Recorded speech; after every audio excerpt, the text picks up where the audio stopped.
Essential EGL batch. In this lesson we're going to talk about the timestamp. Now this series is based on EGL Development Tools version 0.8.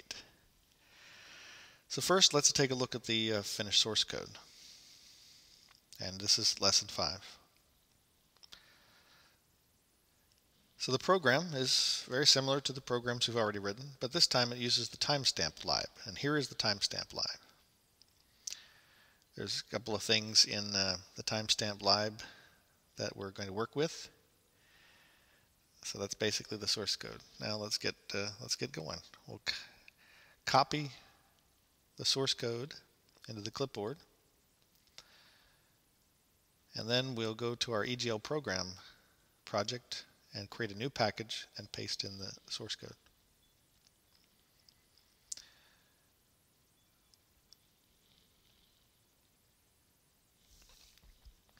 So I right click on the package and select paste.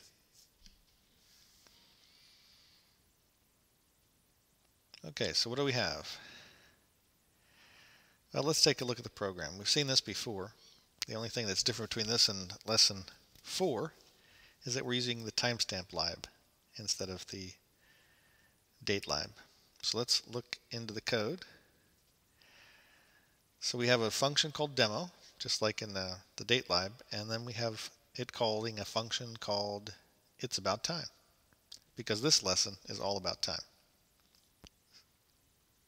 Let's look at the it's about time function. It uses the start function and end function to mark the beginning and end, and it uses the timestamp type. Now in this case we're going to use a function, a convenient function, to get the timestamp. So we have a construct here that returns a timestamp, and by initializing it this way we get the current time. We have YYYY, which for the 4-digit year, capital M, DD, capital H, MM, SS, and 5 little f's for the month, day, hour, minute, seconds, and milliseconds. So we're going to get the result variable filled with today's timestamp and then return the result. That's what the get timestamp function does. Now we go back to where it's called. We are creating a variable called now, and then we're going to display it with display timestamp. Now the display timestamp is going to actually format the timestamp in 2 different ways, and it's using the original str lib from RBD. So there's a RBD compatible library that we're using. We're going to fix that up in this lesson. And the timestamp display 1, let's take a look at that. It's in this format, very long format, including the milliseconds. So that'll be displayed first, and then timestamp display 2 will format it again. The same timestamp will format again, but using a different timestamp format string. And we'll open that on selection. And this is a little bit shorter because it doesn't include the milliseconds, but it does month, day, year, hours, minutes, seconds. Now those 2 things should not be confused. The format timestamp and the constructor timestamp, they're very different. The constructor timestamp determines the precision of the timestamp variable, but the display timestamp determines how it's going to be turned into a string, how it's going to be converted to a string.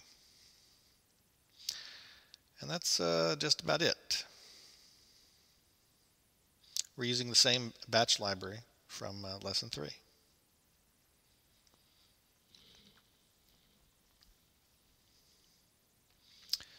So let's take this for a test drive and see what we have. We'll open up the console. This is lesson 5. That's to be expected, and it's about time. That's where that function starts. And then this is the formatted timestamp for the for right now. And then formatted again, the same timestamp, a little bit shorter. With the format string, you can put the different components in any different order, and you can use different delimiters and format it however you like when you convert it to a string.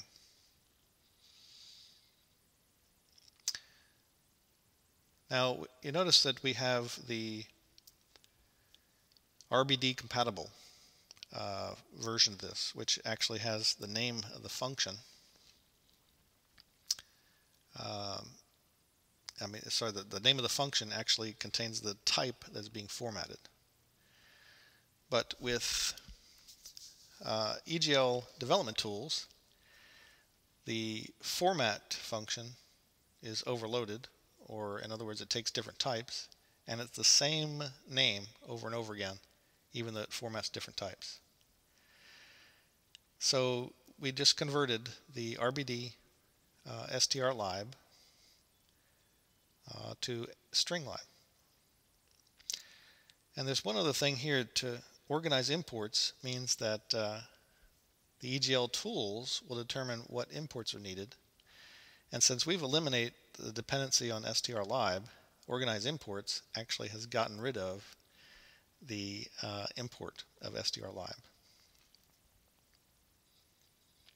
Now these two functions that we're using to demonstrate are private, but these two functions down at the bottom, get timestamp and format timestamp, are actually going to be used in the future lessons. So we need to make them not private. We leave out the private keyword. Private means that it's only going to be used within this library.